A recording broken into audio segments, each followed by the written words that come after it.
Добрый день, дорогие козероги! Добро пожаловать на мой канал, и это ваш гороскоп на 2026 год. Да, дорогие, присаживайтесь поудобнее, будем планировать это время. Нас с вами ждет поистине очень яркий и интересный год, но как он сложится у каждого из нас будет зависеть, естественно, от силы воли, стремлений и желаний каждого. В конечном итоге я вас не могу заставить что-либо сделать, если вы сами этого не захотите.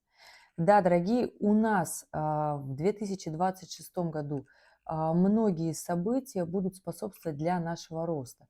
Так, например, два коридора затмений на растущем лунном цикле.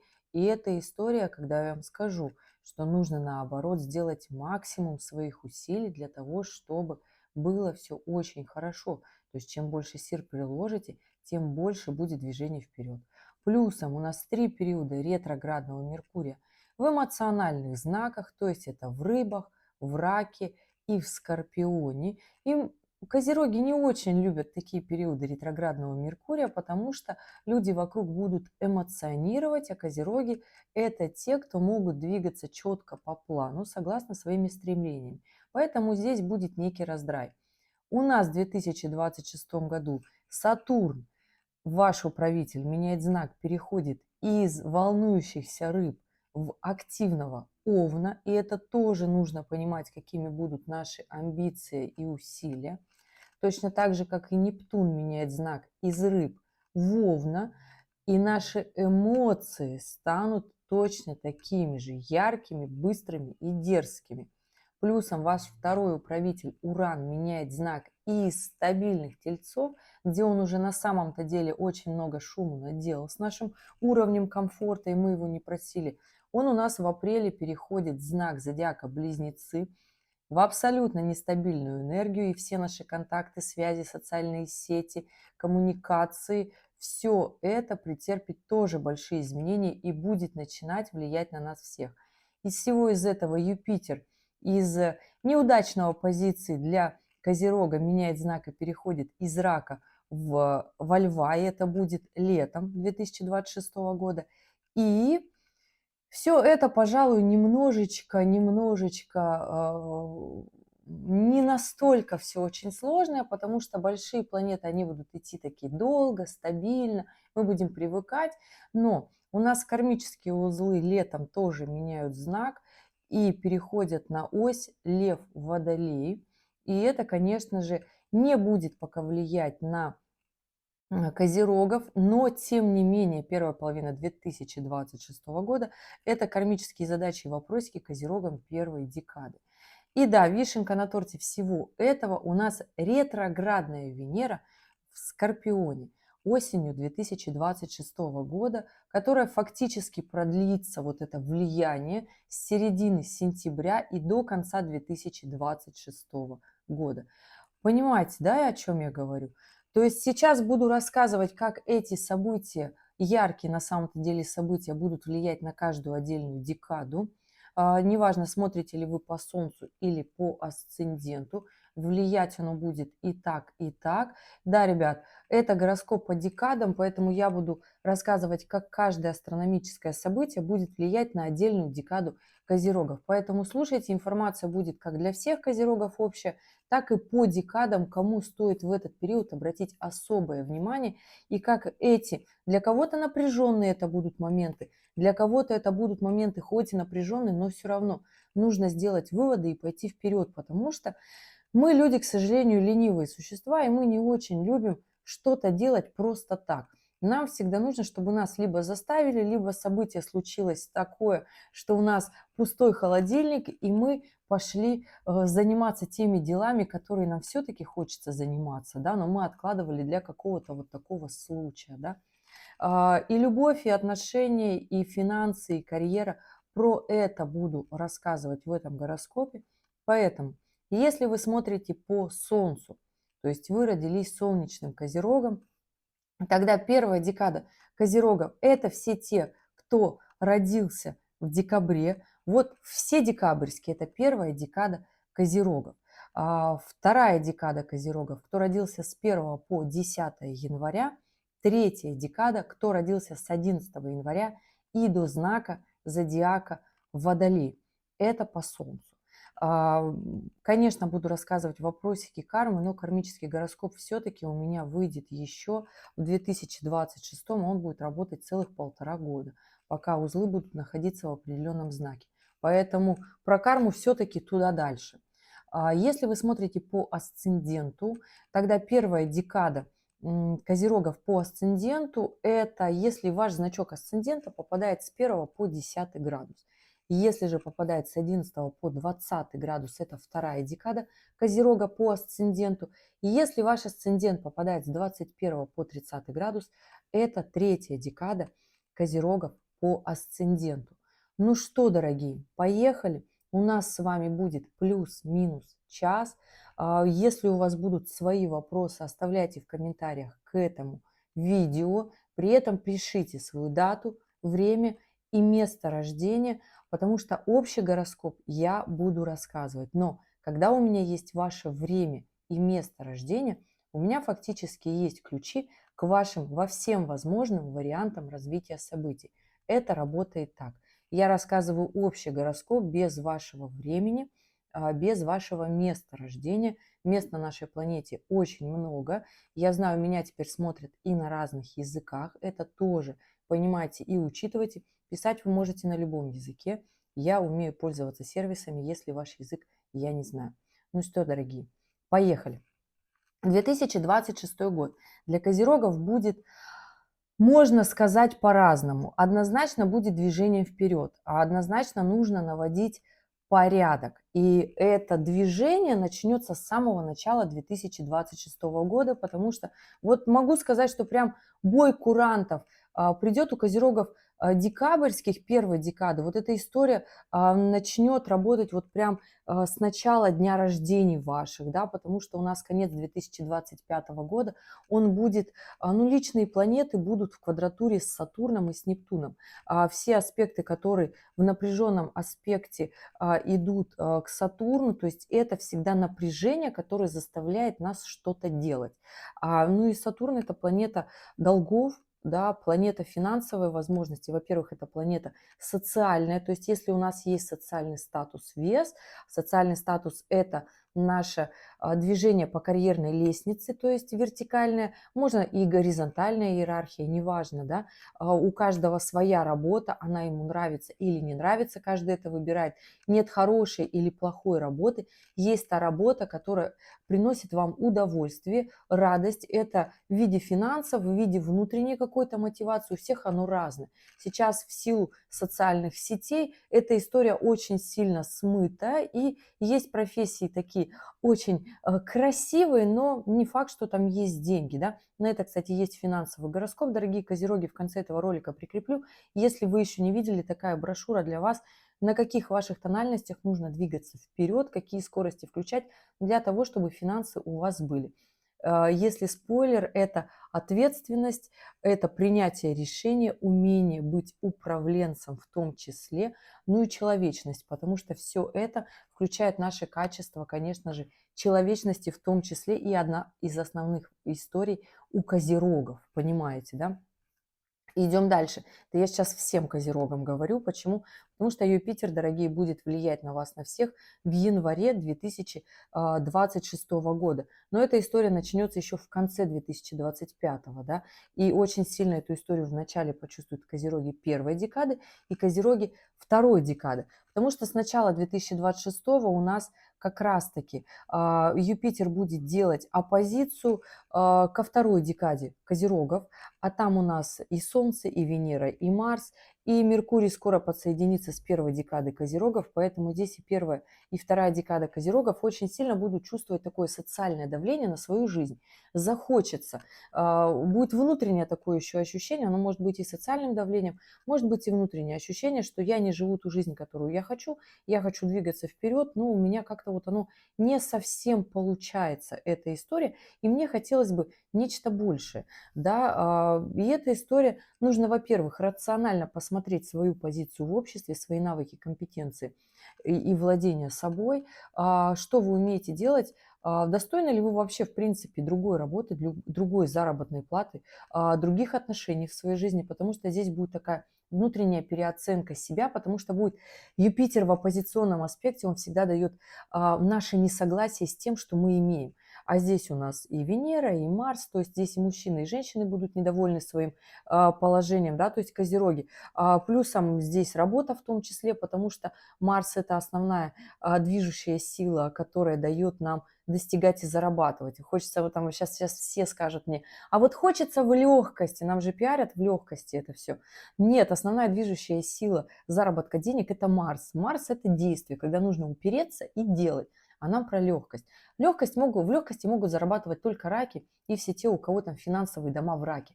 Вот они могут в легкости зарабатывать. У них вот это реально. То есть, понимаете, делить на 12, да, все вот эти истории. То есть только один знак зодиака может зарабатывать в легкости, все остальные нет.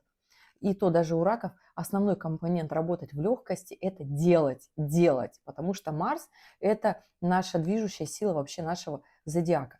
И да, январь, он у первой и второй декады козерогов будет такой внутренний, противоречивый, напряженный. Здесь нужно трезво на себя посмотреть, на свою жизнь для того, чтобы в прямом смысле идти вперед, работать, зарабатывать. Хочется, не хочется, нужно объективно посмотреть. Либо уже в эту историю не идти, не противоречить, не ругаться. Козероги третьей декады, дорогие, у вас гармоничный аспект Сатурна, Нептуна, которые в январе еще будут находиться в третьей декаде рыб. Поэтому здесь работайте, зарабатывайте, свою финансовую составляющую приводите только в плюс. И здесь, конечно же, Уран в том числе из третьей декады Тельца. Это движение вперед, в новые проекты, проявляйте себя по-новому на работе, беритесь за новую работу. Если вы тот козерог, который хочет найти новую работу, хорошее время для поиска работы, построения новых проектов, мотивации в том числе, расширения. Но здесь понимаете, без стабильной истории не получится, потому что здесь Сатурн еще идет в гармоничном аспекте. И здесь трезво посмотрите тоже на свою жизнь. Если у вас на этой работе все нормально, тогда постарайтесь здесь подняться вверх по иерархии, потому что аспекты на это сейчас очень хорошие. Зачем, в принципе, менять на ту же самую позицию и там достигать каких-то новых своих реалий? Эту историю нужно очень хорошо понимать, дорогие козероги третьей декады. И вообще вся история движется к тому, что нужно подняться вверх. У козерогов третьей декады, если вы до сих пор не смогли этого сделать, то только потому, что у вас не хватает ли собственных принятых решений, сделанных выводов. То есть вы не можете понять, надо вам оно или не надо, зачем оно вам надо. Вроде как оно и бессмысленно. Дорогие мои козероги первой и второй декады, у нас с вами 2026 и 2027. Это я так быстренько скажу, коротенько, да, абсолютно. Вот еще эту минуту, как правило, многие все досматривают. Мы с вами еще живем пока в беззаботном мире. В беззаботном. Сейчас скажете, Женя, это вообще не так. Понятно, у кого-то плюс-минус сложнее, у кого-то еще даже легче, да. Но кто-то уже сейчас начинает очень сильно волноваться и придумывать себе сложности, которых в принципе нет. Мы с вами сейчас очень хорошо все живем. В 2028-2029 мир изменится очень сильно, и у нас с вами будет такой большой, очень сильный конфликт, который, то есть все помнят времена ковида, то есть там очень сильный такой был аспект Сатурна с Плутоном, они были в соединении. Так вот, весной 2028 года Сатурн с Плутоном станут в квадратуру, то есть в тот момент, когда Сатурн, то есть у нас Сатурн до 2028 будет идти по знаку Овна. То есть это будет сладкое время для нас, для всех. То есть наши амбиции нацелены на то, чтобы все мы с вами чего-то хотели со своей жизнью положительного сделать. Так вот, как только Сатурн перейдет в знак Тельца, значит он встанет в квадратуру с Плутоном, который в Водолее. И здесь начнет очень сильно и резко меняться наша жизнь. Нам это не понравится. Точно так же, как нам не понравилось очень резкое изменение нашей жизни в ковид. У многих полетели бизнесы, очень большие истории полетели, любовные истории тоже полетели туда же. То есть здесь прекрасно понимаете, что я очень позитивно рассказываю гороскоп, но не в том ключе, что нам нужно пойти потусоваться, а для того, чтобы в 2028 быть готовыми, чтобы у нас была финансовая подушка, чтобы у нас была подушка в виде своей недвижимости, собственности, да, чтобы у нас была подушка в виде наших отношений, тех людей, которые могут нас понять и услышать. И мы можем точно так же взаимодействовать с людьми, потому что и нам это тоже выгодно в виде финансов, морали, у каждого свои истории, бэкграунда. Понимаете, я о чем говорю, да?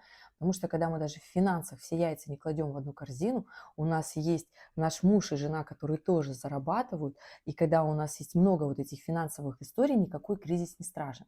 Поэтому я могу смело сказать, что зима 2026 года, она будет немножечко напряженной, но тем не менее это будет нас способствовать к заработку.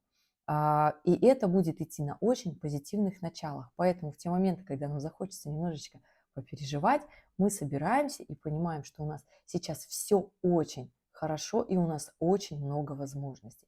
И все те аспекты, которые сейчас есть, они реально на то, что эти возможности движут нами вперед. И я продолжаю. Буду сейчас максимально ускоряться. Да, в конце января 2026, 26 января у нас Нептун меняет знак и выходит в знак Овна. Эмоции наши станут более яркими, более дерзкими. Поэтому здесь будьте аккуратны со своими эмоциями. Конечно же, нам захочется доказать свою правоту, потому что когда Нептун в Овне, мы хотим драться за свою позицию. Будьте аккуратны в отношениях. Не надо так делать. Это я сейчас всем говорю, козерогам, да, потому что когда Нептун выходит в знак Овна, это наша позиция будет очень кардинально влиять на нашу жизнь, на наше мнение, на нашу самооценку, потому что будет напряженный аспект к козерогам. И напряженный аспект получается с 26 января к козерогам первой декады. То есть здесь будут очень быстрые, яркие, бурные эмоции. Поаккуратнее с этим, потому что это может вредить. В ночь с 13 на 14 февраля Сатурн меняет знак, из Рыб переходит в знак Овна. До весны 2028 года Сатурн будет идти по Овну.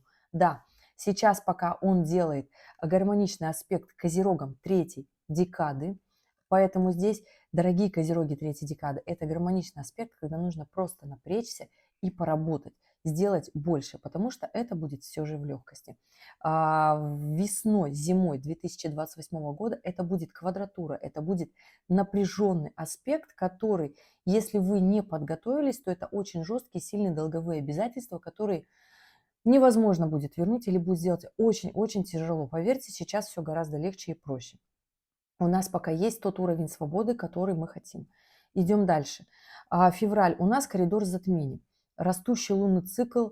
Коридор затмений у нас включается в знаке Водолей. Активная, ярко-бурная наша позиция, желание свободы все поменять, выйти из каких-либо обязательств.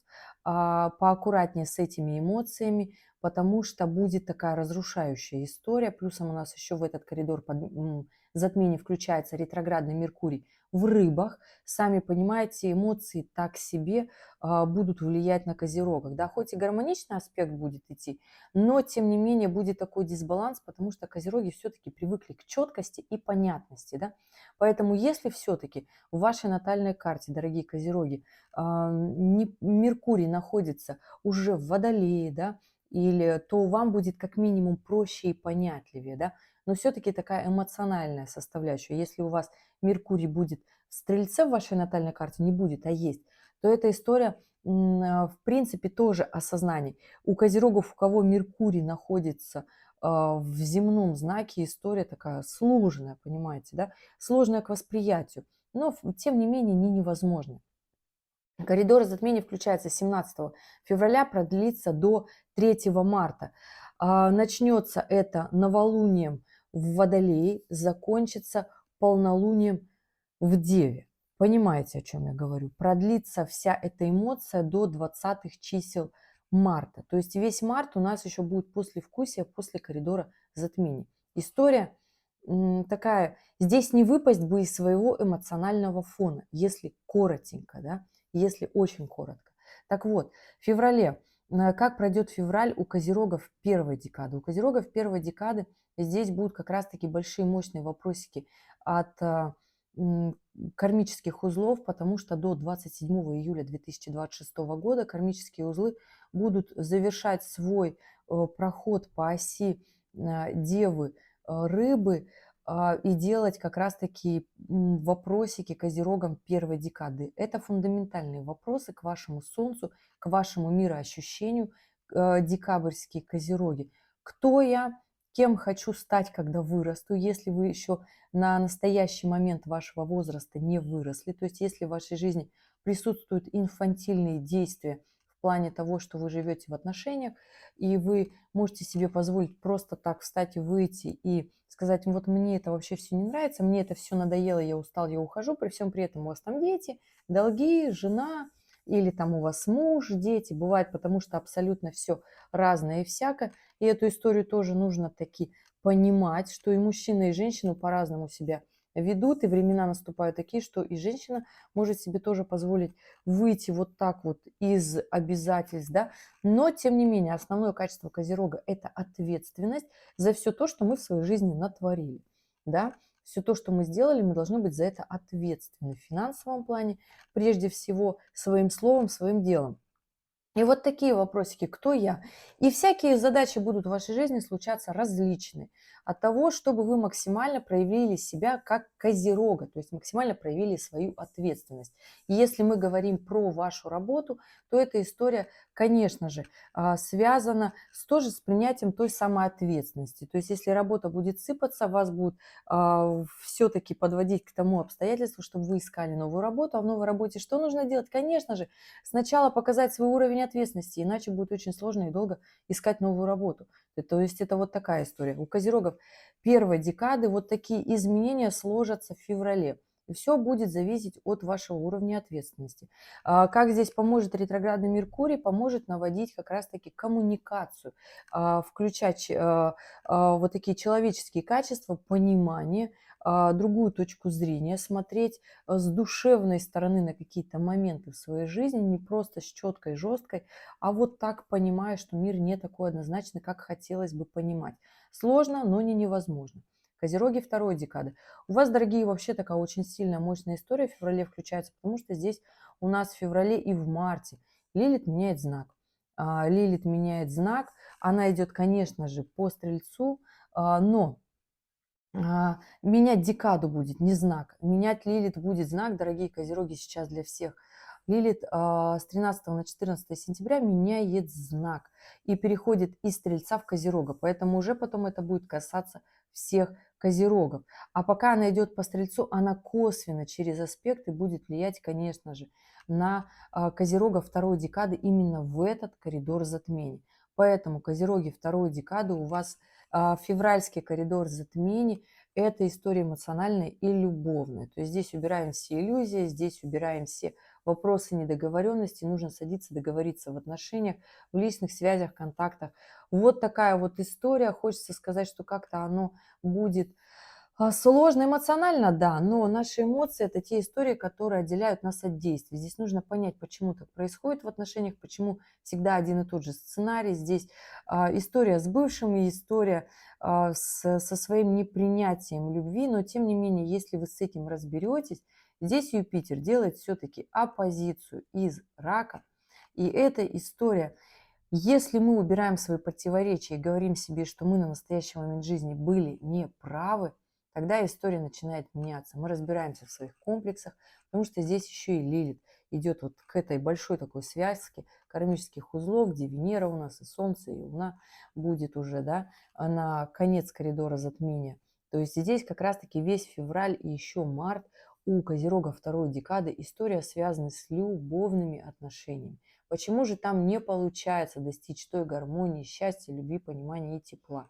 В работе то же самое неудовлетворение. Здесь нужно понимать, что вы хотите от своей жизни, ваша позиция внутренняя, куда вы идете. И тогда можно сказать, хочу сказать, что вот этот февраль, он зарядит на самом-то деле эмоциями на весь год. То есть в этом феврале мы будем включаться, еще и в марте будут все эти эмоции продолжаться на весь 2026 год. И да, козероги третьей декады, ваша история как раз-таки с этим коридором затмений. Хочу сказать, что здесь еще действует у козерогов третьей декады очень классный и гармоничный аспект Урана до конца апреля 2026 года. А это Включайте все свои IT-качества, качества инженеров, математические качества. То есть все, что связано с ураном, технологии, разработки. Если вам кажется, что сейчас ваша жизнь идет не туда, и ваша работа связана именно с этим, подключайте все, что связано с ураном.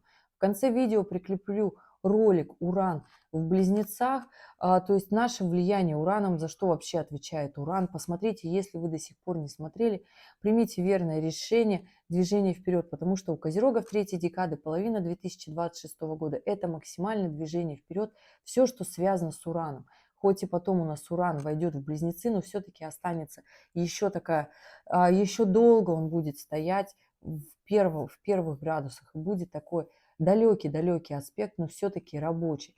Поэтому и Сатурн, и Нептун еще. Сатурн, конечно, быстро по Овну пойдет, да, а Нептун будет еще долго идти. И здесь Козероги третьей декады, и февраль, и март, и апрель. Ну, июнь уже будет перестройка, в июне уже меньше, но если вы работу, связанную с ураном, с работой, с будущей, включите в феврале 2026, ну, можно и с января эту тоже историю, можно сейчас, в декабре 2025 уже включать и работать, просто будет немножко сложнее, но вы уже будете идти в эту историю.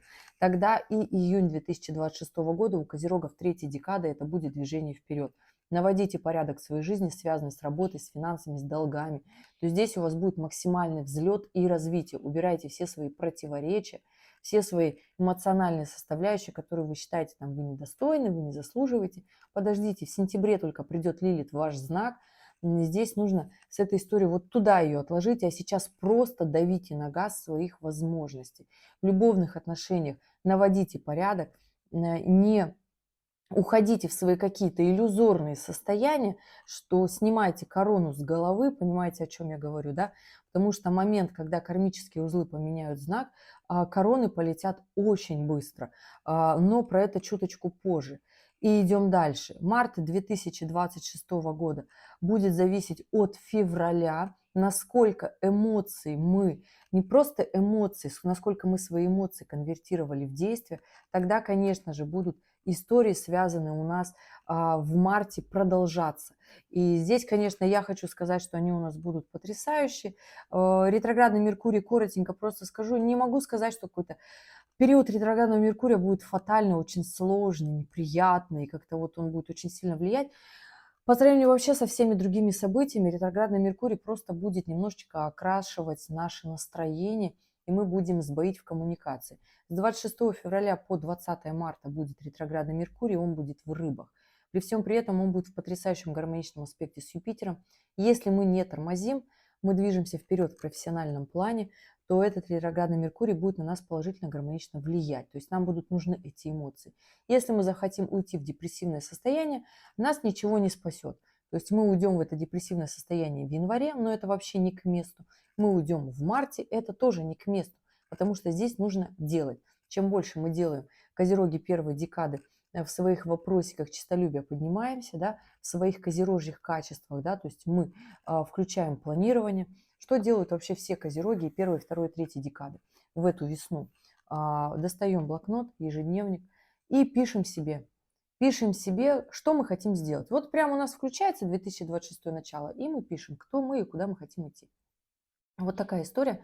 И тогда она будет у нас складываться хорошо. И как только мы понимаем, что мы уходим в своих эмоциях не туда, мы открываем снова свой план. Так, план у нас был какой, от чего это мы начали страдать. То есть основная история это будет из минусов, это страдальческая история, то есть быстро будут качели эти раскачиваться. А история с позитивных это работа, профессиональный статус, рост, карьера.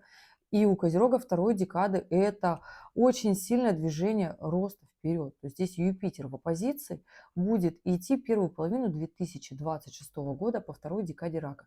То есть если мы понимаем, что мы не правы, что мы движемся вперед, то это будет очень продуктивная история. Да? То есть не правы, но движемся вперед. А что мы хотим? И мы понимаем, что мы сами на самом-то деле очень мало делаем, мы ожидаем много, но реальность не совпадает с нашими желаниями. Да? Желания, которые не перешли в действие. Тогда нужно что делать? Нужно, как говорится, топнуть по нашим действиям. Вот и вся правда. Вот такой будет март. Тогда апрель у нас будет очень яркий, потрясающий. Апрель у нас очень сильный и очень активный на самом-то деле. Здесь будет очень много гармоничных аспектов движения. Я вообще могу сказать, что у нас в апреле не будет напряженных аспектов. Вот их просто нет.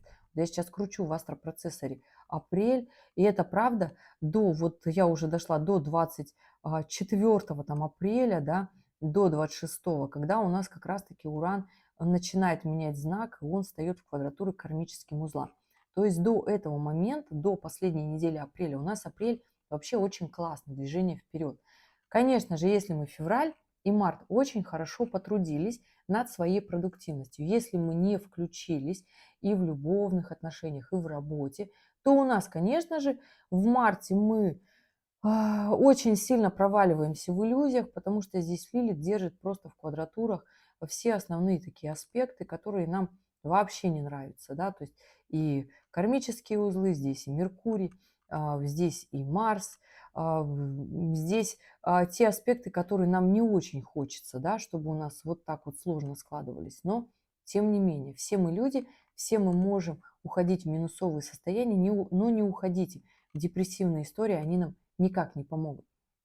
И да, движемся вперед. 26 апреля 2026 года у нас Уран меняет знак, он переходит в знак зодиака Близнецы. Он не просто переходит, меняет знак. Во-первых, распадается гармоничное влияние Козерогом первой декады, третьей декады, вот такое очень четкое, очень активно нацеленное на будущее. Уже такое остается, можно сказать, послевкусие вот этого аспекта. И если вы вложились в эту историю движения вперед, в свое будущее, тогда вы еще будете и весь май на этих историях идти вперед. Если же нет, если у вас в отношениях эмоциональные качели в том числе, то у нас Уран меняет знак, не просто он уходит в Близнецы, но в коротком соединении с Венерой, при всем при этом в квадратурах на кармических узлах. Эта история будет очень сложно складываться, начнет складываться у как раз-таки козерогов первой декады, потому что здесь история будет через кармические узлы к вам влиять. Поэтому здесь, дорогие козероги первой декады, понимайте, что здесь включатся как раз-таки те эмоциональные качели и резкие события, к которым вы, возможно, не готовы. Резкие, например, на работе скажут, мы сокращаем отдел. Все что угодно может быть. Там сокращают зарплату, сокращают отдел, вам становится резко неинтересно. Вы просыпаетесь утром, а у вас чувство внутренней свободы, оно обострилось, и вам захотелось просто бросить все, свой уровень ответственности и сказать, я устал, я ухожу. А здесь наоборот, кармические вопросики к вашему Солнцу, когда нужно наоборот взять еще больше ответственности и сказать, я смогу, у меня получится. И у вас правда все получится. Но здесь будут качели, непредвиденные ситуации, когда будет как минимум страшно, да, как минимум захочется все бросить, но не бросайте. Точно так же и в отношениях, потому что Венера будет в соединении с Ураном, а это всегда, когда нам хочется сказать, да надоело мне вообще с этим разбираться, меня не слышат, меня не понимают, да. Возможно, не так донесли. Возможно, нужно поменять позицию в отношениях, и эта история будет совершенно другой тогда, да. Здесь такая история у Козерогов первой декады. Козероги второй декады, у вас в апреле на смену кармических узлов здесь еще, во-первых, Марс, Меркурий будут во второй декаде Овна. И хочу сказать, что здесь Сатурн идет уже по первой декаде Овна очень активно, и как раз-таки в мае будет менять декаду, перейдет, то есть во вторую декаду. Пока этот Сатурн идет по первой декаде Овна, и я почему говорю Козероги первой декады, что эта история у вас связана, наоборот, с принятием своей ответственности, потому что здесь вопросы финансов будут стоять очень сильно, и Сатурн, когда идет по первой декаде Овна, как раз-таки просит вас эту ответственность взять в свои руки. Козероги второй декады, у вас как раз-таки наоборот очень яркие истории будут в личной жизни, наоборот нужно проявить как можно больше коммуникаций, больше действий. И Сатурн, когда перейдет во вторую декаду Овна, это как раз история Козерогом второй декады. Сильные решения, сильные действия, но ни в коем случае не сдаваться. Будет внутреннее противоречие, бросить все. Не сдавайтесь. Это апрель 2026 года у Козерогов второй декады будет противоречивый. Соцсети будут говорить, что надо в легкости, потому что Юпитер в оппозиции. Захочется вот так вот инфантильно совсем поступить, распрощаться в своей жизни, но не надо так делать. Здесь наоборот, нужно пойти вперед. При этом захочется резко переехать, резко все изменить. Не надо так. Если захочется отдохнуть, то смотрите, если у вас финансовая составляющая есть, но вообще время отдохнуть будет чуточку позже, козероги второй декады. Козероги третьей декады. Ваша история движения вперед в апреле 2026 года будет связана, конечно, с такими простыми планетами, как Марс, Меркурий, это опять же движение вперед, но не такое мощное. Остается послевкусие от Урана. Не разбирайтесь в отношениях, не ругайтесь, потому что все-таки продолжайте все то же движение, пока еще есть движение от Урана. То есть у вас пока никаких изменений не будет, и следом мы идем в май. Но опять же, козероги третьей декады, все будет, ваша сила воли будет показывать, насколько будут продвигаться события и в каком ключе они будут идти вперед. Если, опять же, вы в феврале дали слабинку и ушли в эмоциональный фон, тогда будет сложнее. Не уходите в эмоциональный фон, только вперед, только профессионализм. И да, идем дальше, у нас май. 6 мая по классике у нас уходит в ретроградное движение Плутон. Он каждый год в первую неделю мая уходит в ретроградное движение. Вернется он из этого ретроградного движения 16 октября 2026 года. Тоже ничего нового. На тот период осени у нас уже включится ретроградная Венера. Там у всех будут свои истории любовные и финансовые в том числе. И да, у нас май. Май 2026 года. Уран перешел в знак зодиака Близнецы. Прямого аспекта козерогам не будет. Влиять эта история будет косвенно через кармические узлы, потому что май и все лето 2026 года Уран хоть идет по Близнецам, но он идет в квадратурах кармических узла. Эта история будет вообще у всех козерогов кармична. По большей части, конечно же, напрямую кармические узлы сами по себе влияют на козерогов первой декады. Здесь вопросы движения опять-таки в рост. Хочу сказать, дорогие, не сдаваться, не давать себе слабину. Есть большое видео про Козерог, описание знака.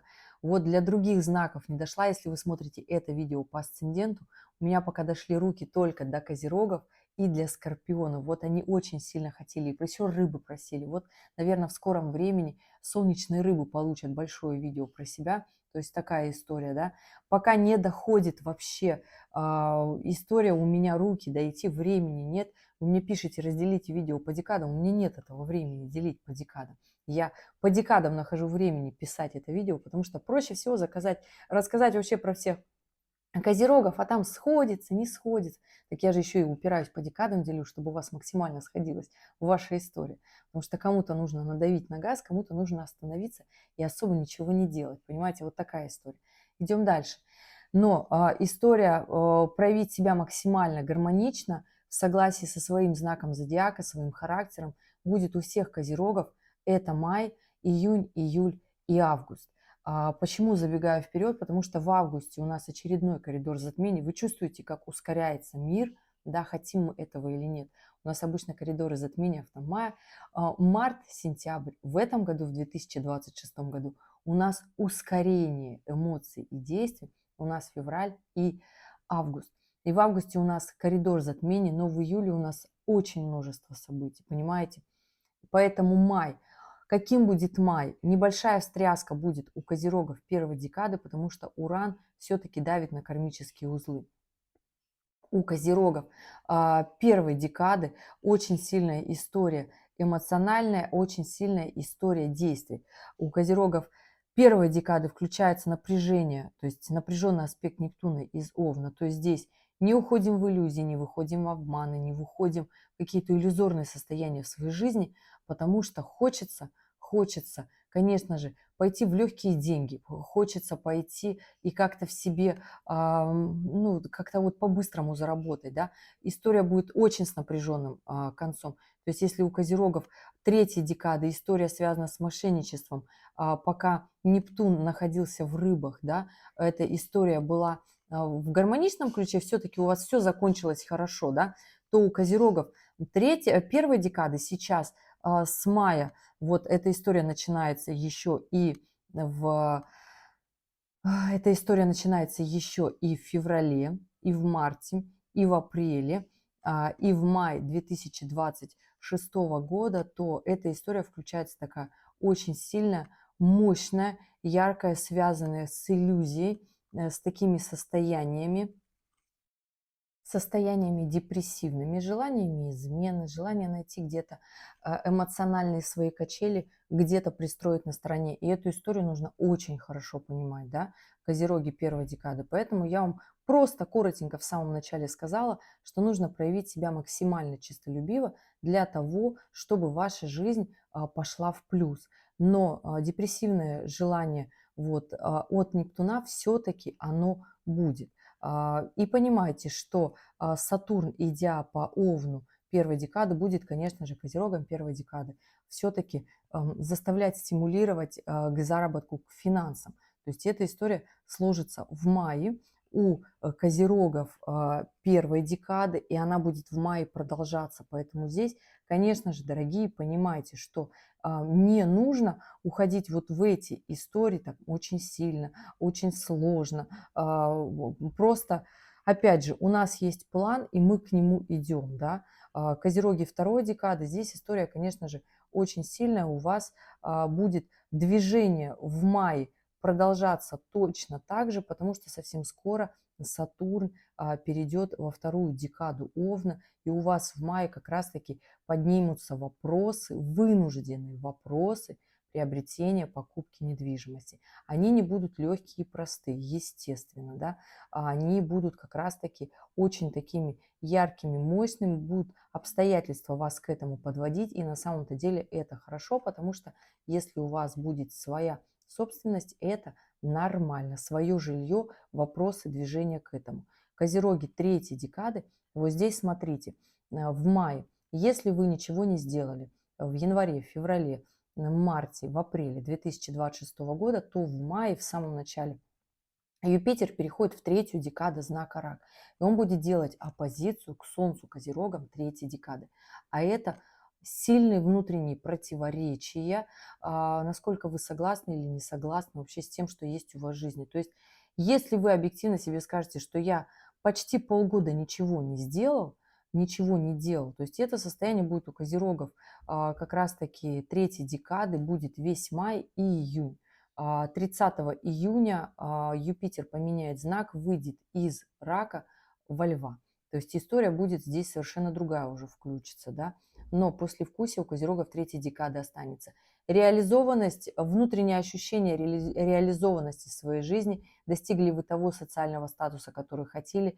Это будет очень сильно касаться и любовных отношений, вашего внутреннего душевного состояния, счастливы вы, несчастливы, потому что когда Юпитер у нас идет по знаку Рак, это история нашего счастья или несчастья, душевного, любовного, семейного в том числе.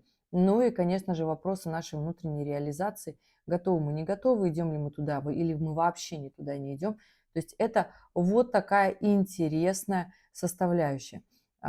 И такие эмоции, дорогие, у нас у всех будут в мае, июнь. Июнь обещает прямо-таки закручиваться вперед. Здесь, конечно, финальная неделя мая у нас будет прямо-таки очень много напряжения связано с Ураном и через Ураном у Козерогов как раз-таки первой декады. У Козерогов как раз-таки второй декады движение в рост вперед связано со своей недвижимостью, с финансами, потому что здесь Сатурн как раз-таки в конце мая, ну, я говорила уже, да, про историю с недвижимостью, еще в каждом гороскопе на месяц, на 3 месяца буду рассказывать это, естественно, подробнее, потому что здесь Сатурн в квадратуре с Венерой идет. То есть здесь и любовные отношения, обстоятельства, которые будут все-таки сподвигать к покупке, приобретению к своей недвижимости, вообще к отношениям будут идти обстоятельства, в том числе к выяснению отношений. Ну и профессиональный рост финансов будет становиться вам все мало, вам захочется больше, и это нормальная такая история у Козерога второй декады. Козероги третьей декады, дорогие, у вас такая очень сильная, мощная история своих противоречий, своих неоправданных желаний, не достигших результатов в том числе. Эту историю нужно очень хорошо понимать, ну и включаться. нужно очень сильно включаться и понимать, где вы были неправы, в какой момент своей жизни неправы. Потому что когда мы себе говорим, что мы неправы, мы начинаем спускаться с небес на землю и начинаем понимать, так, а чего же мы хотим вообще, как нам хочется, почему у нас этого нет. Может быть, это мы были неправы, и нам нужно все-таки пересмотреть свою точку зрения, да? А нам весь мир сигналит всякими сигналами, но мы их не хотим видеть. Не хотим видеть, слышать свою вторую половинку, потому что от нас чего-то хотят. Не хотим видеть там начальника, работу, клиентов, конкурентов. Ну, конкуренты – это история такая очень сильная. Ну, как понять себя? Как вы относитесь к конкурентам? То есть ваши отношения к конкурентам. Вы понимаете, что они у вас классные, достойные, или они у вас так себе? То есть ваше отношение к конкурентам говорит в прямом смысле, какие есть вы на самом деле. То есть да, то, как мы относимся к конкурентам, это история нас самих себя. Потому что если мы считаем, что у нас реально объективно классные конкуренты, ну то есть с кем мы соревнуемся, да, то значит мы тоже хорошего поля ягоды, да. А если мы считаем, что только мы достойны самого лучшего, а конкуренты у нас так себе, здесь стоит подумать, почему мы идем не сюда. История честная, абсолютно козерожья. Но правде в глаза мы все не любим смотреть, особенно когда эта правда бьет по самолюбию. И идем дальше. Июнь. В июне у нас основные события. У нас 30 июня переходит Юпитер меняет знак, переходит из рака во льва. В этот же день у нас включается ретроградный Меркурий, который в соединении с Юпитером, но он возвращается в раке в ретроградное движение. При всем при этом, дойдя до своего движения ретроградного, он в начале месяца, первые 10 дней, будет идти в квадратуре с Сатурном. А это всегда честные истории в нашей жизни, которые мы не любим. Мы ругаемся с другими людьми, потому что нам кто-то говорит те слова, которые мы не очень хотим услышать. Поэтому слушайте и запоминайте все то, что будет происходить с вами в июне. Возможно, это и есть та правда, которую мы не хотим услышать.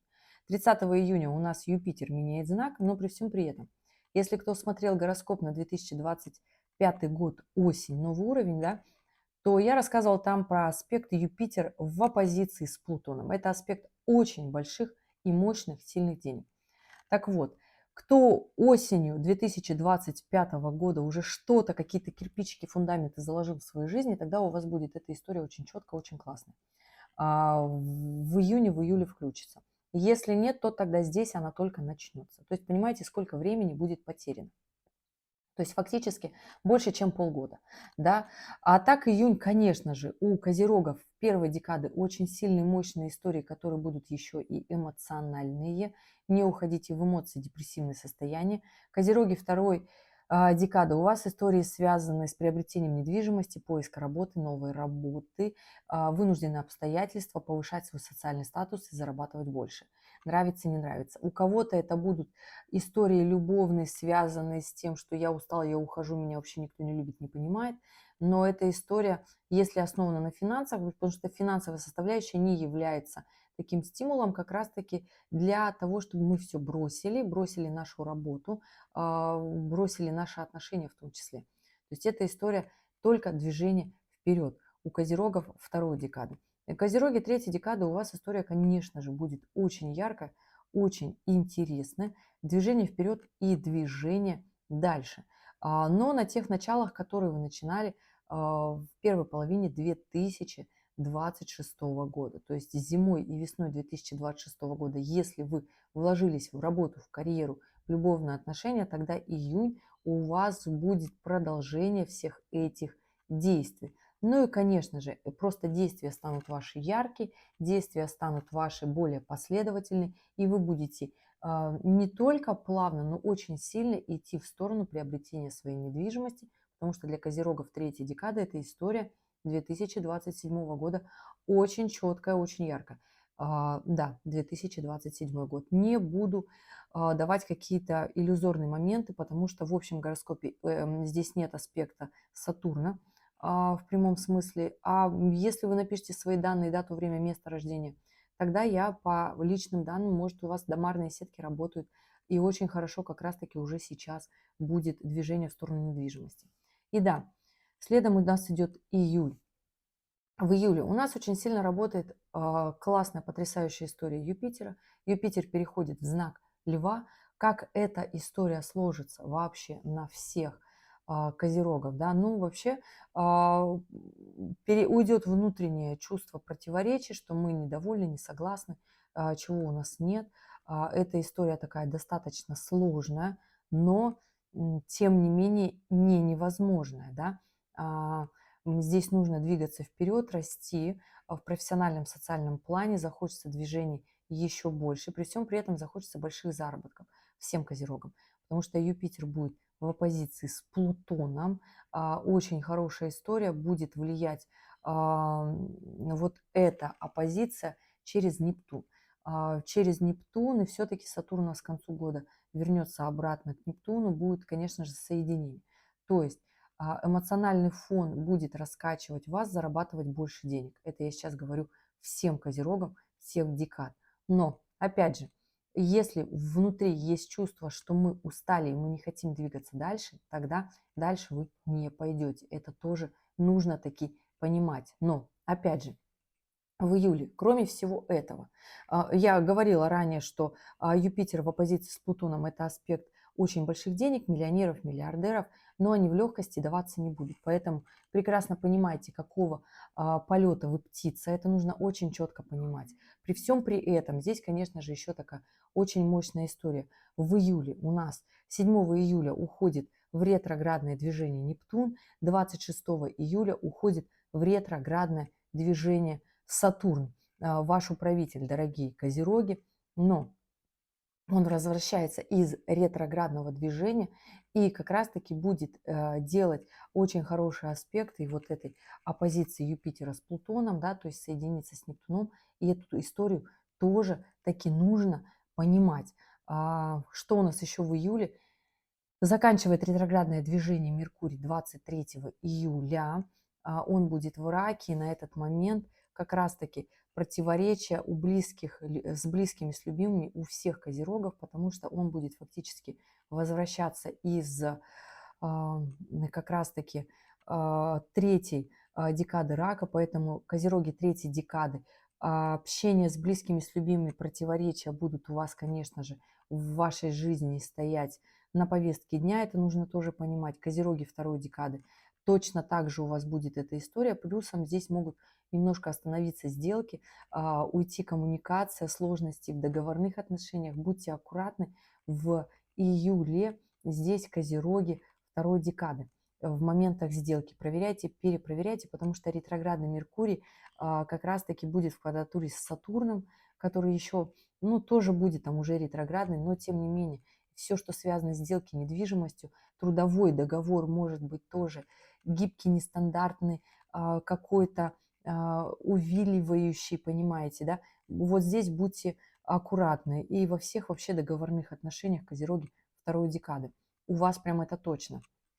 И да, козероги первой декады, дорогие, у вас подходят финальные такие аккорды, финальные аккорды завершения кармических узлов. Поэтому здесь вы должны, конечно же, весь июль и к концу июля подойти с четким пониманием, кто же вы, куда же вы идете, в какую жизнь вы вообще идете, чего вы хотите сделать со своей жизнью. И да, здесь, конечно же, момент у нас 27 июля 2026 года кармические узлы меняют знак, переходят в ось Водолей, Лев, перестают влиять на вообще на козерогов, будут влиять только косвенно через другие аспекты, но, тем не менее, кармический гороскоп для вас, я уже говорила, выпущу в 2026 году. Там вот заканчивается экзамен для козерогов первой декады, как раз-таки еще коридор затмений, который в августе продлится, и там уже все. То есть здесь подведение ваших личных итогов, кто вы как личность, как человек, как партнер, как муж, как жена, как друг, подруга. То есть своя социальная роль в обществе. Для чего это нужно? Когда мы подводим свои такие персональные итоги и трезво, зрело на себя смотрим, тогда у нас есть такая большая точка роста, и если мы понимаем, что мы находимся где-то на дне своих ожиданий, это является нашей точкой роста и движения вперед. И я вам очень сильно желаю, козероги первой декады, очень честно подвести вот такой этот этап своей жизни и понять вообще, кто вы, для того, чтобы ваша жизнь стала еще больше и ярче. Потому что кто-то скажет, ну зачем же так не бывает? Для того, чтобы не провозиться в иллюзиях еще и 2027 год в том числе, потому что там Нептун будет из первой декады Овна делать квадратуру к вашему Солнцу, а это наше иллюзорное восприятие мира.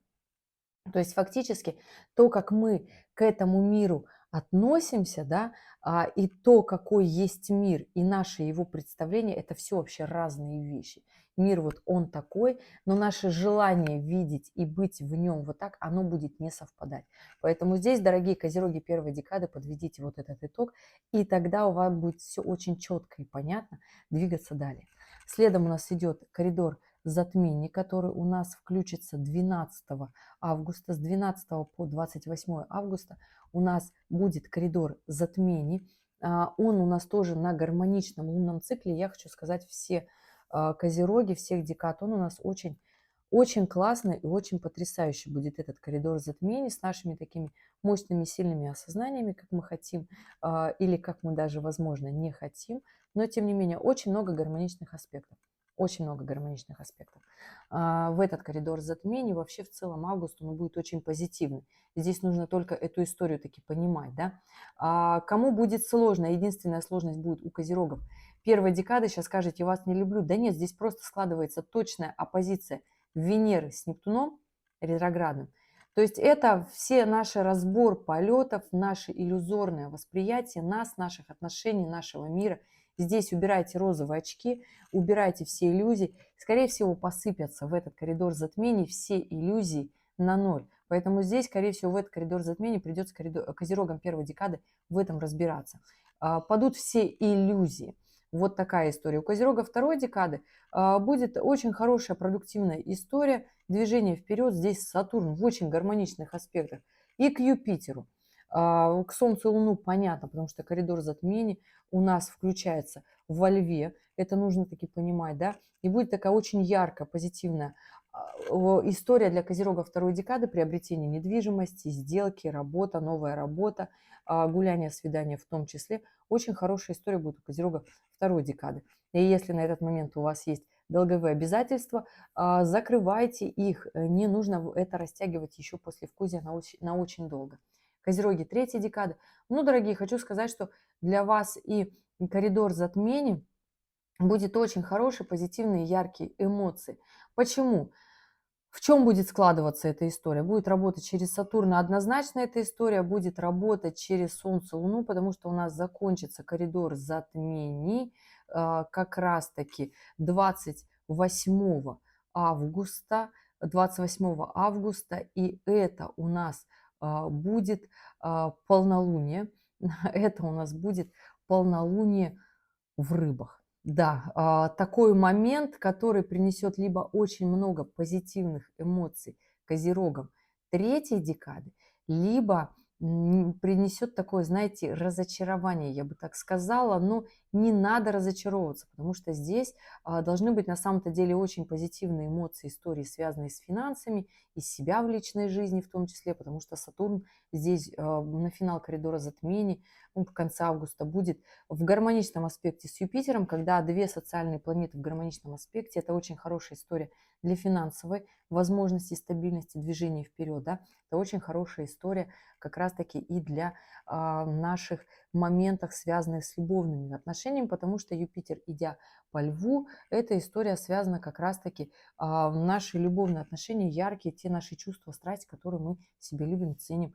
И вот такая история движения вперед. Последняя неделя августа будет как обычно. Когда у нас последняя неделя августа была какой-то легкой, простой, беззаботной. Здесь просто Уран будет делать вот такую стряску кармическим узлам, там, Солнце, Луне и планеты, которые находятся вместе с ними. Поэтому здесь у нас конец августа, такое переключение на сентябрь, момент выхода из своих каких-то состояний расслабленности, иллюзорных историй. Да? У козерогов первой декады, у козерогов второй декады, если вы еще не пришли к своим действиям, будет здесь как раз-таки связано с покупкой недвижимостью. Здесь как раз-таки в конце августа включится эта история, еще и Марс будет тоже заставлять двигаться вперед. Козероги третьей декады. Дорогие, у вас вообще здесь должно быть все отлично, только если вы сами захотите в своей жизни все разрушить, то оно и разрушится. Не будьте агрессивными, будьте стабильными. И мы включаемся в сентябрь. В сентябре у нас по классике все как обычно. 11 сентября уходит в ретроградное движение Уран. Каждый год одно и то же. Первая либо вторая неделя он у нас уходит в ретроградное движение. Кто его почувствует? Его не почувствует по большей части прямым аспектом больше никто, потому что кармические узлы убегают, распадается вот эта история с ним. Но Уран при всем при этом в гармоничном аспекте с Нептуном. Поэтому даже все нестабильные эмоции у Козерога в первой декады, эта история будет очень такая для вас, дорогие мои, гармонична. Ам, И у нас 13-14 сентября уходит Лилит из знака Стрельца, переходит в знак зодиака Козерога. Вот здесь включаются такие уже истории у Козерогов, пока первой декады, да, но вообще у всех Козерогов будут такие вопросики со своими страхами, фобиями, переживаниями. Довольны ли мы, недовольны, горды ли мы собой, не горды, потому что выходит же из знака Стрельца, а это максимальная гордость, наша такая корона на голове, да, наше чувство самоопределения в обществе. И вот здесь будет такая проверка честолюбия. Придет проверка честолюбием сначала у козерогов первой декады, первые 3 месяца, то есть 2026 год, это проверка честностью, максимальной честностью у козерогов первой декады. Понимаете, дорогие? То есть должны пасть все иллюзии, да, в вашей жизни, какое-то такое нестандартное, нестабильное ощущение себя в этом мире. Вот. При всем при этом это будет складываться у козерогов первой декады, вот 2026 году история, сейчас смотрю, Лилит, ну, в декабре уже Лилит будет в Козерогах второй декады, да, то есть это декабрь 2026 года, и если мы говорим о сроках, то март 2027 года Лилит будет проверять Козерогов третьей декады. Ну и там сложноватенько будет проверять, потому что у нас там ой, какие напряженные аспекты у всего другого добра. То есть февраль-март 2027 будут идти сложнее, чем в 2026 году. Это я сейчас всем козерогам говорю, для того, чтобы не напугать, а для того, чтобы сейчас сделать свой максимум, для того, чтобы идти вперед и далее. И да, дорогие, сентябрь 2026 год у нас закручивается период, связанный с ретроградной Венерой. Вообще, физически и фактически у нас ретроградная Венера с 3 октября по 14 ноября. Сюда же накладывается период ретроградного Меркурия с 24 октября по 13 ноября. Ретроградная Венера у нас будет в Скорпионе, ретроградный Меркурий у нас тоже будет в Скорпионе. Потом ретроградная Венера и Меркурий выходят из своих ретроградных состояний. И опять же по всем этим отрезкам зодиакального круга проходят до конца декабря 2026 года. То есть фактически у нас период ретроградной Венеры и послевкусие от него у нас продлится до конца 2026 года. Поэтому я сейчас буду обобщать вот этот осенний период, ну а точно по полочкам я, естественно, очень мелко разберу в осеннем гороскопе на 2026 год, да, который выйдет позже, не сейчас. Сейчас только вот так вот мощно обобщенное все для козерогов и первой, и второй, и третьей декады. Но начинается вся эта история у нас в середине сентября 2026. Почему? Потому что у нас вот как раз, когда ретроградный Уран включается, Лилит меняет знак, у нас Венера переходит в знак зодиака Скорпион. И она переходит не просто в Скорпион, а еще и в квадратуре с Плутоном. То есть эта история очень сильно и мощно будет влиять на всех козерогов. С точки зрения Венера может проигрываться у нас у всех по-разному. Все зависит от того, в каком состоянии находится наша жизнь сейчас. Венера – это наш уровень комфорта, как мы себя ощущаем. Нам нравится наша работа, нам нравится наш уровень комфорта, то есть все то, как мы выглядим, наш внешний вид, наш образ, наши условия труда, наш комфорт в жизни. То есть у кого-то комфортная жизнь, существование – это обязательно наряжаться красиво, у кого-то это просто ходить на работу, возвращаться домой. У кого-то комфортная жизнь связана еще и с наличием отношений. Для кого-то это база, понимаете, о чем я говорю, и без этого дальше никуда. То есть здесь нужно понимать, это уровень финансов. Венера отвечает еще и за наши деньги в том числе. А Венера, когда в квадратуре с Плутоном, когда нам нужно зарабатывать деньги. Когда мы вдруг просыпаемся и понимаем, так, для того, чтобы нам заправлять автомобиль, нам денег нужно еще стало больше. Для того, чтобы нам платить по счетам, нам денег оказалось вдруг нужно еще резко больше. Да? Эта история вся начнет меняться летом, но остро мы ее заметим в сентябре. То есть кто летом замечает все эти трудности? Да? Летом хочется отдыхать, летом хочется расслабляться. Про лето будет еще такой очень большой, мощный гороскоп, конечно же. Да? Но осенью мы всегда, как правило, включаемся в свою жизнь на максимум. Так вот, в сентябре мы начнем включаться.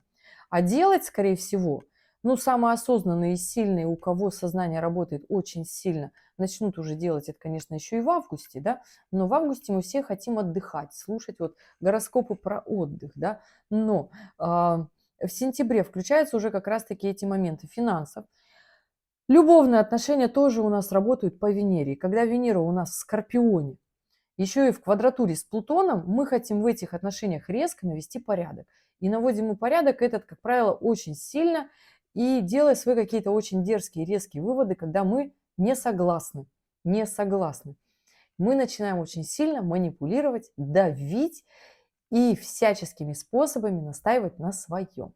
Правы мы или не правы, это другой разговор, но здесь важна объективная оценка себя в этом мире, в своих же отношениях. Насколько мы вкладываемся в этих отношениях настолько, чтобы иметь право что-то требовать. Насколько мы вкладываемся в работе, чтобы иметь право что-то требовать. Понимаете, я о чем я говорю, да? Насколько мы управляем своей жизнью или же обстоятельства и какие-то другие силы управляют нами. Я вот о чем хочу сказать. И да, все это начнет у нас закручиваться, претензии в отношениях, на работе, в финансах, нашей личной истории начнет работать уже в сентябре. А так, конечно же, период ретроградной Венеры у нас с 3 октября официально, нравится нам это или нет, и официально эта история будет очень сильно некрасивая. Почему? Потому что у нас включится ретроградная Венера еще и на небе будет оппозиция Марс с Плутоном. Кто смотрел гороскоп «Осень силы» в 2024 году, вот у кого какие события были там? Вспоминаем все те события, которые заставляли нас быть впереди обстоятельств. То есть это аспект разрушающий. Марс, когда находится в оппозиции с Плутоном, это аспект разрушающий. При всем при этом здесь еще квадратуре к Венере. То есть мы либо разрушаем свои отношения, свою семью, свою работу, свою жизнь. Сейчас скажете, Женя, это вообще что такое? Это вот так. При всем при этом здесь еще Нептун находится в квадратуре с Лилит, которая уже идет по козерогам первой декады. Понимаете?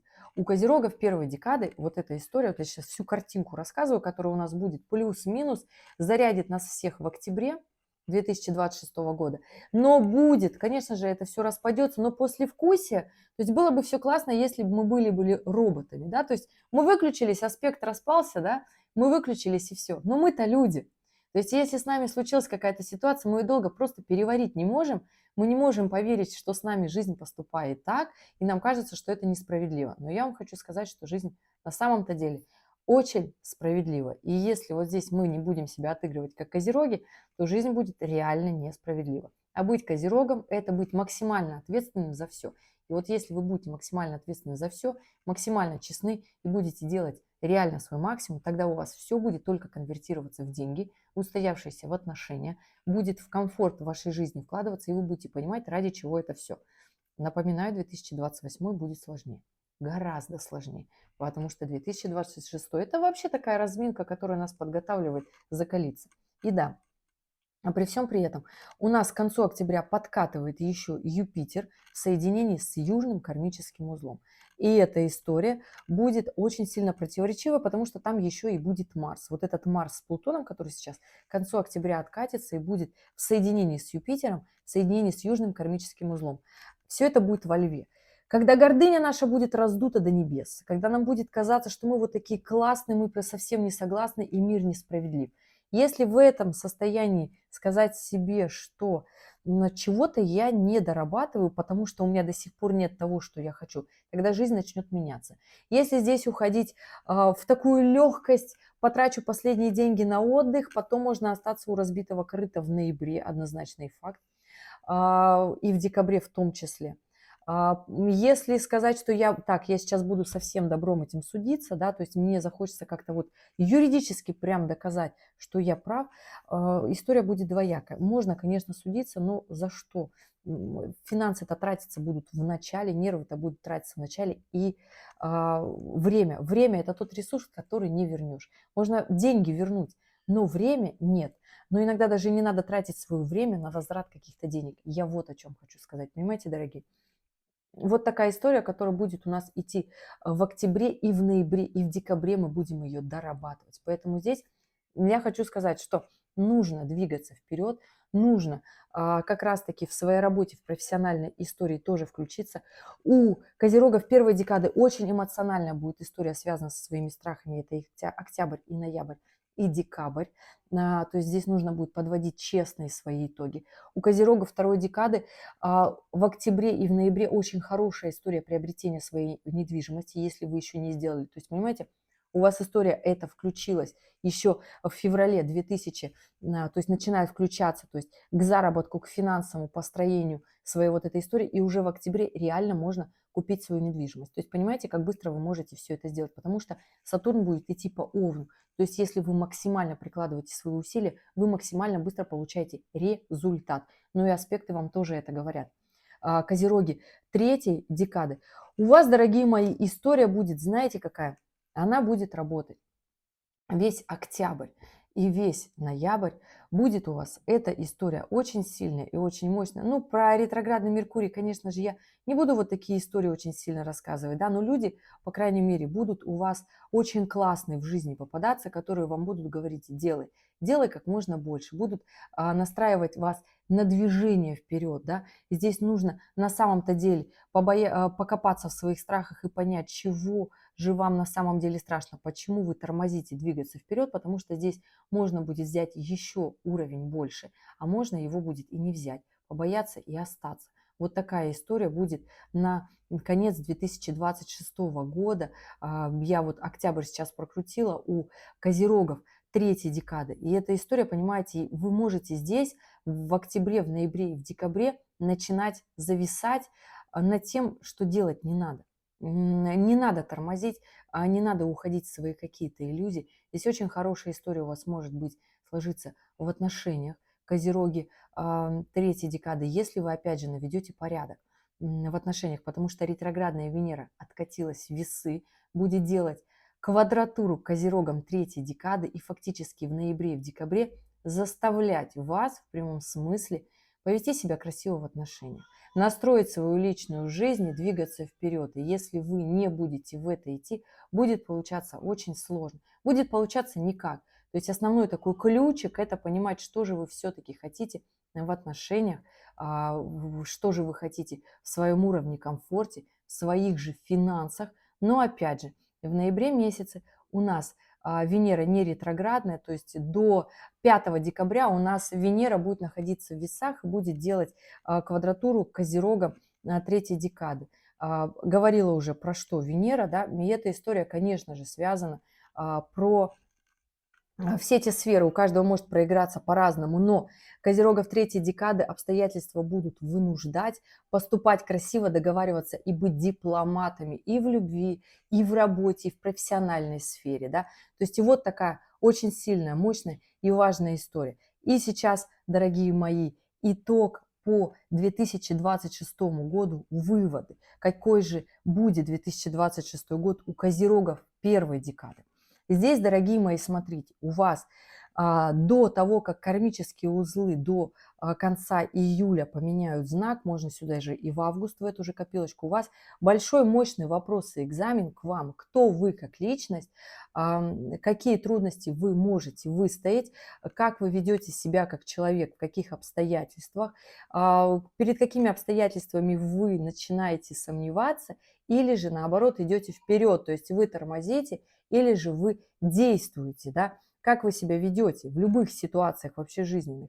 Если вы не идете никак, то до августа вы ничего не реализуете в своей жизни, абсолютно ничего. То есть у вас ничего не появится, вы будете также и раскачиваться вот в этих эмоциональных качелях и будете думать, куда мне идти, как мне быть. То есть если никакие решения не будут приняты, то так все и будет сложно. Но по факту в тот момент, когда Сатурн поменяет знак, а он поменяет в феврале свой знак, будет идти как раз-таки по овну первой декады, то есть до августа 2026 года у вас в прямом смысле может быть очень сильный, яркий принятие решений в своей жизни, да.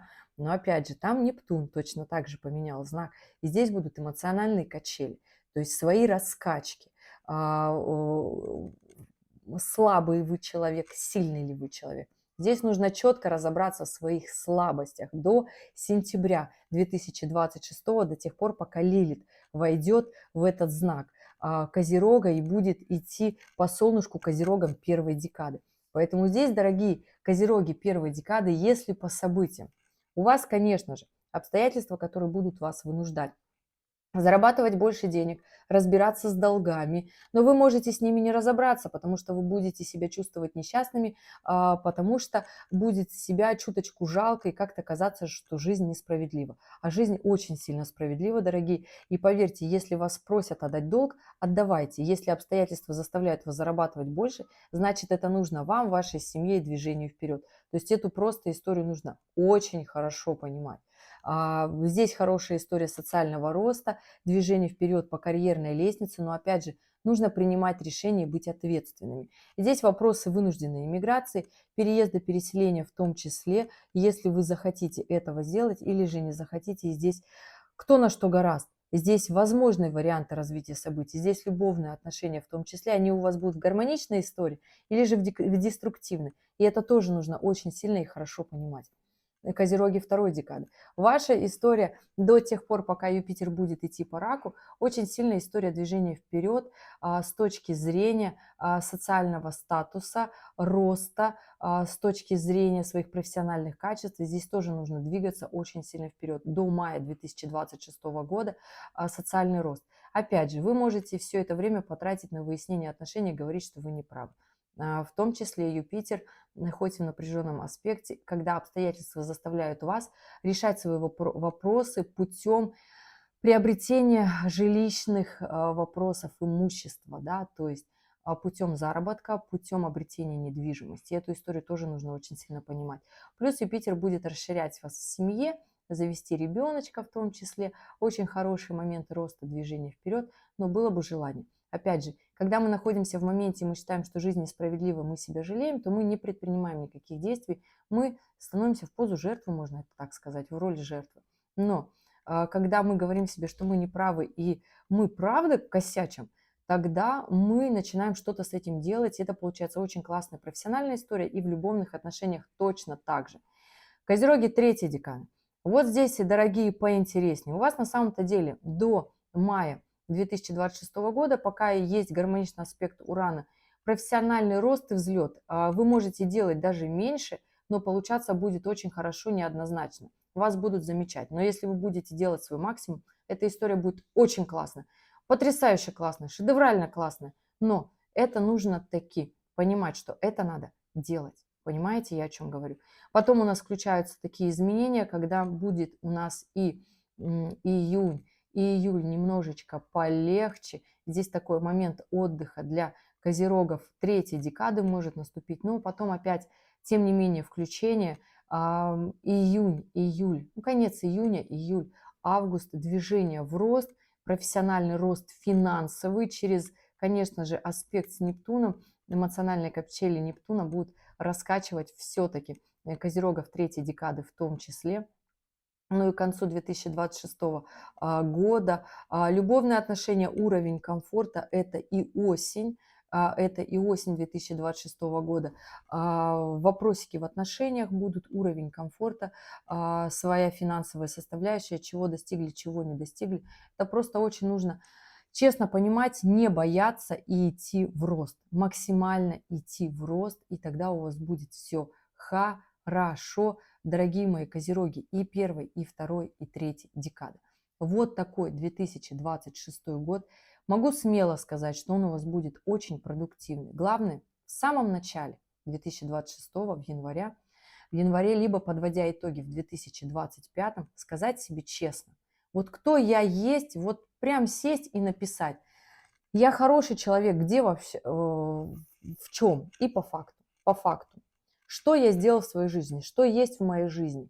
Максимально честно, потому что 2026 год, можно сказать вот так, красивый, эзотерический год яркой огненной лошади, которая будет нас вести и двигать вперед.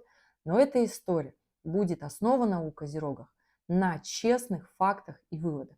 Если в вашей жизни ничего нет, нет работы, которая приносит вам деньги. Почему?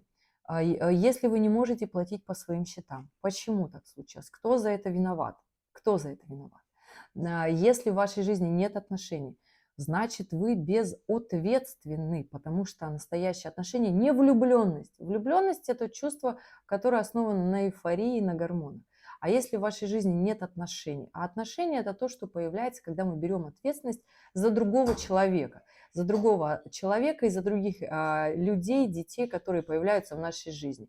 Если у нас нет отношений, значит мы безответственны. Основная история Козерога – это отношения в том числе.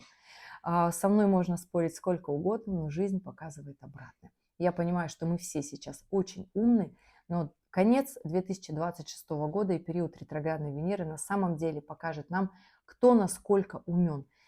Мне вот не хочется, чтобы мои козероги, которые смотрят меня очень долго, как-то вот мне писали, говорят, Женя, все так очень плохо. Я наоборот записываю без розовых очков, потому что Нептун, переходя в Овну, ну будет большое видео про это, да, я запишу для козерогов в том числе, Нептун, зайдя в Овна, сделает честный, как раз-таки вот этот мир иллюзий разобьет у козерогов. Поэтому здесь, дорогие, давайте мы вот сразу на берегу в конце 25-го, в начале 26-го года все эти иллюзии себе признаем и скажем. И тогда 2026 у нас закрутится, как мы хотим. Дорогие, спасибо, что досмотрели это видео до конца. Я надеюсь, у вас все сложится, как хотите вы, а не обстоятельства. И увидимся с вами в следующем ролике. Пока-пока.